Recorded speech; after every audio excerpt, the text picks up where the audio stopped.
திருக்குறளை மொழிபெயர்த்த அமெரிக்காவை சேர்ந்த தாமஸும் இணைந்திருக்கிறார். அவரிடம் பேசலாம். சார், திருக்குறள் தமிழை விட கடினமானது, அவ்வளவு இலக்கியம் கொண்டது. அது மொழிபெயர்ப்பு அப்படிங்கிறது மிகப்பெரிய ஒரு சவால். அதுவும் 2 அடிகள் கூட இல்லாத ஒரு கவிதை. எப்படி அவ்வளவு சிரமப்பட்டீங்க? அப்படி நான் வந்து தமிழ் 28 வருஷம் நான் படிச்சுட்டே வர்றேன். ஆனால் ஆரம்பத்தில் திருக்குறள் மொழிபெயர்க்க போகிறேன்னு எங்கிறது எங்களுக்கு தெரியவே தெரியாது. நினைச்சு மாட்டேன். வாத்தியார், என்னுடைய வாத்தியார் முனிவர் குவே ராமக்கோடிங்கிறவர், அவர் தான் முத திருக்குறளை சொல்லிக் கொடுத்தாரு. அதுக்கப்புறம் ரொம்ப நசுக்கா யாராவது வந்து நல்ல கவிநயத்தோடு மொழிபெயர்க்கணும்னு சொன்னார். ஆனால் அந்த குறிப்பு புரியறதுக்கு எனக்கு ரொம்ப நேரம் ஆயிடுச்சு. 2 வருஷம் ஆயிடுச்சு. கடைசியாக நான் பண்ணிட்டேன் அந்த மொழிபெயர்ப்பு. ரொம்ப பேர் பண்ணியிருக்காங்க. அவங்கள மொழிபெயர்ப்பு எக்கச்சக்கமாக இருக்குது. ஆனால் பெரும்பாலும் எப்படி பண்ணியிருக்காங்க, அந்த கருத்து மட்டும் பண்ணியிருக்காங்க. கருத்து நல்லது தான், அது நமக்கு வேணும். ஆனால் அதுக்கு மட்டும் நாம் படிக்கிறோமா திருக்குறளை? இன்னும் இல்லை. அதெல்லாம் தாளம் இருக்குது, ஒரு கவி நயம் இருக்குது, ஓசை நயம் இருக்குது, ஈசை நயம் இருக்குது. அதெல்லாம் கொண்டு வரணும். எதுக்கு 3 கொண்டு வரணும். அதெல்லாம் பண்ணியிருக்கேன். என்கிட்ட தமக்கு ஒரு கேள்வி இருக்கு. கேட்கலாமா? கேட்கலாமா? ஸோ கவிதையில ஒரு குறிப்பா தமிழ் கவிதையில ஒரு தாளம் இருக்கு. ஸோ மொழிபெயர்க்கப்பட்ட கவிதையில அந்த தாளத்தை கேட்க முடியுமா? அதாவது வந்து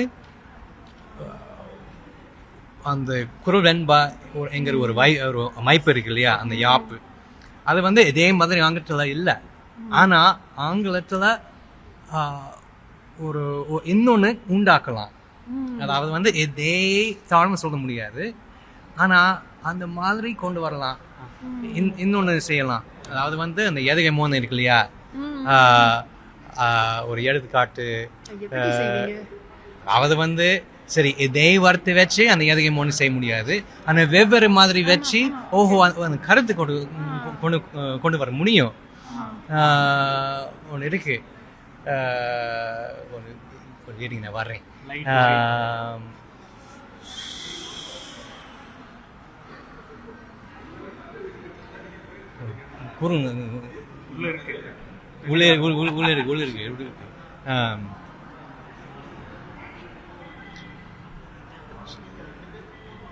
பயன்தூக்கர் செய்து உதவி நயன்தூக்கின் நன்மை கடலில் பெரிது.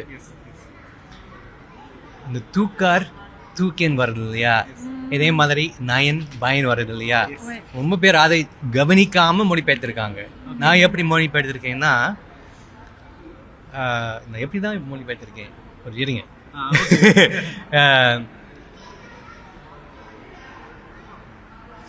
The weight of good done without weighing results, grace greater than oceans.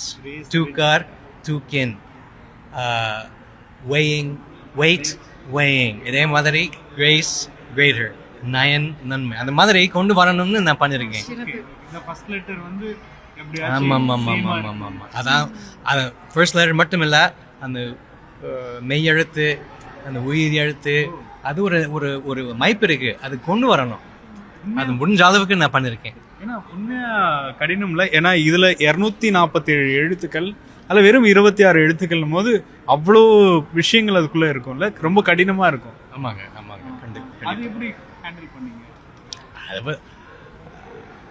அதாவது வந்து திருக்குறளை மொழிபெயர்க்கணும்னு சொன்னால் ஒரு கவிஞன் ஆயிடணும்.